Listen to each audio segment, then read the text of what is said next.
মধ্যরাতে ডক্টর তাসনিম জারার পোস্ট, যাচ্ছি ব্রাজিল।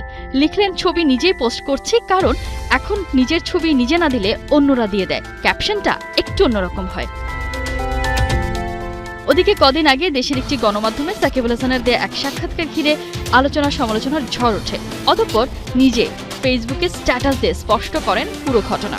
আজকাল সংবাদের বস্তুনিষ্ঠতা নিয়ে প্রায়ই প্রশ্ন ওঠে, কোনটা ঠিক কোনটা ভুল তা নিয়ে পড়তে হয় দ্বিধাদ্বন্দ্বে।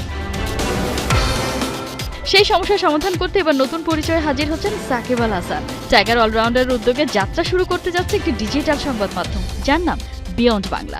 কেন যুক্ত হলেন ডিজিটাল মিডিয়ায়, সাকিব নিজেই জানিয়েছেন তা।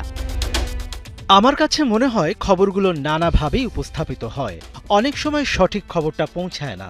সঠিক নিউজটা যেন মানুষের কাছে পৌঁছায়, সেই জায়গা থেকে যদি কিছু করা যায়, সেরকমই একটা চিন্তা বলতে পারেন।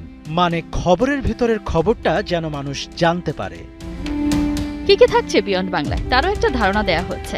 Politics, economics, international relation, sports, entertainment সব থাকবে বিয়ন্ড বাংলায়। খবরের পাশাপাশি বিশ্লেষণ, বৈশ্বিক প্রেক্ষাপট, সমসাময়িক নানা বিষয় নিয়ে কন্টেন্ট তৈরিরও পরিকল্পনা আছে প্ল্যাটফর্মটির।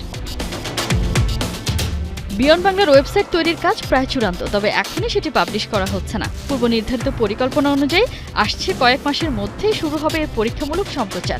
ক্রিকেট, ব্যবসা, টিভিসি, ফটোশুট, রাজনীতি সবখানেই আছেন সাকিব আল হাসান। এবারে পেলেন নতুন আইডেন্টিটি, সংবাদ মাধ্যমের মালিকানা। চণ্ডী পাঠ থেকে জুতা সেলাই, সবখানে সাকিব আল হাসান। কোহিনুর কণা, ৭১।